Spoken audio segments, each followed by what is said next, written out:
کیا آپ یہ چاہتے ہیں کہ آپ کا مائنڈ ہمیشہ آپ کے کنٹرول میں رہے اور آپ اسے اپنی مرضی کے مطابق کام لے سکیں؟ اگر آپ یہی چاہتے ہیں تو اس ویڈیو کو آخر تک ضرور دیکھیے گا۔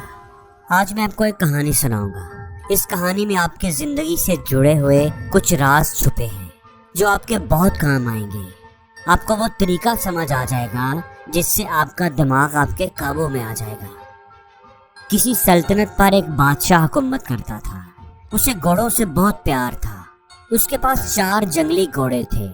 بادشاہ کو گھوڑے بہت پسند تھے۔ بادشاہ چاہتا تھا کہ کوئی ان گھوڑوں کو اچھے سے ٹرین کر دے تاکہ بادشاہ ان پر سواری کر سکے، لیکن بدقسمتی سے کوئی بھی ٹرینر انہیں ٹرین نہیں کر پا رہا تھا۔ جب بھی کوئی ٹرینر ان پر سواری کرنے کی کوشش کرتا، وہ گھوڑے اسے زمین پر گرا دیتے۔ بادشاہ کو وہ گھوڑے اتنے پسند تھے کہ وہ کسی بھی ٹرینر کو یہ اجازت نہیں دیتا تھا کہ وہ ان گھوڑوں پر سختی کرے، مار پیٹ کر کے انہیں ٹرین کرنے کی کوشش کرے۔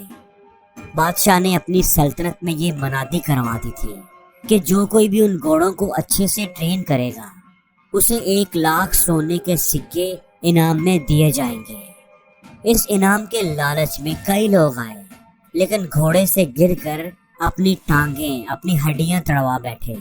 پھر ایک دن ایک نوجوان ٹرینر بادشاہ کے دربار میں آیا اور کہا کہ میں آپ کے گھوڑوں کو ٹرین کر سکتا ہوں، لیکن میری 2 شرطیں ہیں۔ بادشاہ تھوڑا حیران ہوا۔ خیر، اس نے پوچھا کہ بتاؤ کیا شرطیں ہیں تمہاری؟ ٹرینر بولا کہ میری پہلی شرط تو یہ ہے کہ ان گھوڑوں کو ٹرین کرنے کے لیے مجھے 1 سال کا وقت دیا جائے، اور میری دوسری شرط یہ ہے کہ مجھے ایک کافی بڑی اور کھلی جگہ دی جائے جس میں میں ان گھوڑوں کے ساتھ رہوں گا۔ میں ہی ان گھوڑوں کی دیکھ بھال کروں گا اور ان کے کھانے پینے کا انتظام کروں گا۔ اس جگہ کے ارد گرد کافی اونچی دیوار ہونی چاہیے تاکہ کوئی بھی اندر آ کر مجھے ڈسٹرب نہ کر سکے۔ بادشاہ نے سوچا کہ جہاں اتنا کچھ کیا ہے وہاں یہ بھی کر کے دیکھ لیتا ہوں۔ بادشاہ نے کہا ٹھیک ہے، تم کل سے آ جانا، تمہاری ساری شرطیں پوری کر دی جائیں گی۔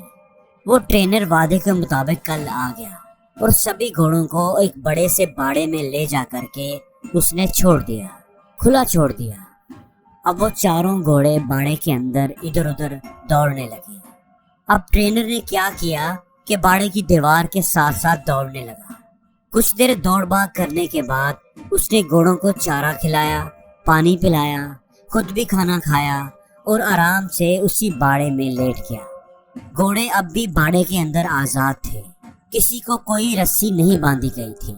شام کو وہ ٹرینر پھر اٹھا اور باڑے کی دیوار کے ساتھ ساتھ دوڑنے لگا۔ جب وہ دوڑتا تھا تو گھوڑے بھی ادھر ادھر بھاگتے تھے۔ جب شام ہوئی تو اس نے گھوڑوں کو کھانا کھلایا، پانی پلایا، خود بھی اپنا کھانا کھایا، گھوڑوں کو رسی سے باندھا اور خود بھی ان کے ساتھ ہی زمین پر چٹائی بچھا کر سو گیا۔ صبح ہوئی تو ٹرینر گھوڑوں کو کھول کر باڑے میں بھاگنے لگا۔ اب یہی اس کا روز کا معمول تھا۔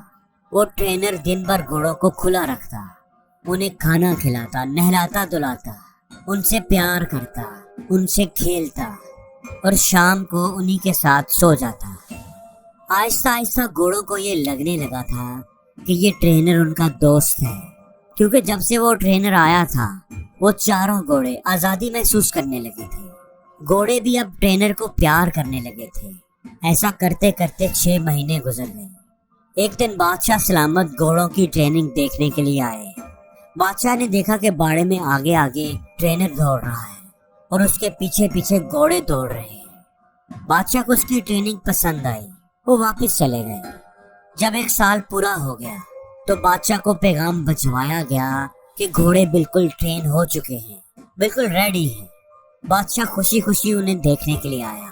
جب بادشاہ وہاں پہنچا تو ٹرینر نے باری باری 4 گھوڑوں کو لگام ڈال کر ان پر سواری کر کے دکھایا۔ سبھی گھوڑے آرام سے باڑے کے کنارے کنارے دوڑ لگا رہے تھے۔